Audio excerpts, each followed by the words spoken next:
দুষ্টু মেয়ে লুকিয়ে এত কাল হঠাৎ এসে চুলকি দিলে আমার এরের বাল। কি সুন্দর লাভি তোমার, কি সুন্দর পাচা, ওই পাচা দেখে মনে হয় লাগাইতে ইচ্ছা হয় উড়ি উড়ি উড়ি উড়ি বলেন কি? কখনো বলা সৈন্য লাগবে রে, চুঁ করে আবার পুঁ করে বীজ ঢেলে দিয়ে চলে আসবো।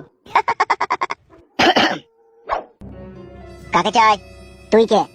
তুই কে বল সেটা আগে বল, আমি কে পরে জানবি, তুই কে বল। তোর বড় সাহস তো কম লয়, তোমার এইটুকু নেংটির বাল তুই আমাকে তুতুকারি করিস। এখন কেউ নেই এখানে, এখন আসতে পারিস তো। এই বাল, তুই কার সাথে কি কথা বলছিস জানিস তো? তুই বলা কে আমার জানার কোনো প্রয়োজন নাই, ঠিক আছে? তুই কিসের লেগে এসেছিস সেটা বল।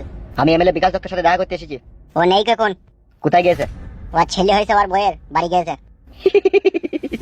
কি হলো, এটা আবার হাসার কি আছে? পারেও পড়া এমএলএ বিকাশ দত্ত সাহেব বুড়ো বয়সেও ছেলে লিখে।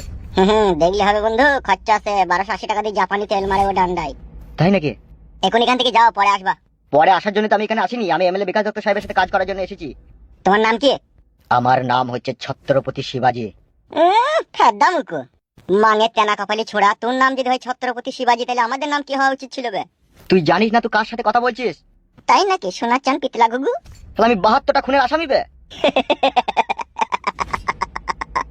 বোকাচোদা, আমাদের গায়ে এমন এমন লোক আছে তাদের পুলিশ চুল কাটা টেনে ছিঁড়তে পারবে না বে, আর তুই নিজেকে 72টা খুনি আসামি দাবি করিস। তার মানে তুই কি বলতে চাইছিস আমি মার্ডার করিনি?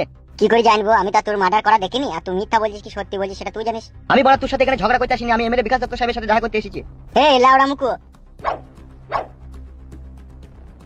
এমএলএ সাহেবের সাথে দেখা করতে এসেছিস, সে যখন আসবে তখন দেখা করবি, ঠিক আছে? এখন এই গাছটা লাগিয়ে বস গাবানা, জ্বালাই না আমাকে। বেশ ঠিক আছে, এমএলএ বিকাশ দত্ত সাহেব আসুক, আমাকে এত বড় অপমান করার মজা তোকে বুঝাবো। শালা বৈদ্যুর বাচ্চা কেন, এখনই আবল তাবল মার দেবো, চিনিস তো আমাকে? তুই এমএলএ সাহেবের সাথে কাজ করিস, আমিও তো কাজ করতে এসেছি, তুই এরকম করছিস কেন? তোমার দাদা হয়ে গেছি নাকি? তোকে আমি বললাম হ্যাঁ বোকাচোদা, আমি দাদা হয়ে গেছি তোকে বললাম। বেশ ঠিক আছে, এমএলএ সাহেব আসুক, তারপর আমি বলছি সব কথা। সে যখন আসবে তখন বলবি যা এখান থেকে, যা গাছতলায় বস গে যা। আমিও দেখে নেবো, তোকে দেখবি। তুই একে ভালো ছিঁড়তে পারবি না বে আমার। সে সময় এলেই দেখা যাবে। বাল মুখে এমএলএ বিকাশ দত্ত সাহেব বাল ছাড় লোকের জড়ো করেছি। শালা বৈদ্যুর একই বাল ছিঁড়ার ক্ষমতা নাই, বুঝে আমি 72টা মার্ডার করেছি। ছি, শালা রাকাল বাকালের সাথে বকি মাথাটা যন্ত্রণা ধরে গেল, একটা সিরেডন ট্যাবলেট খাইলি।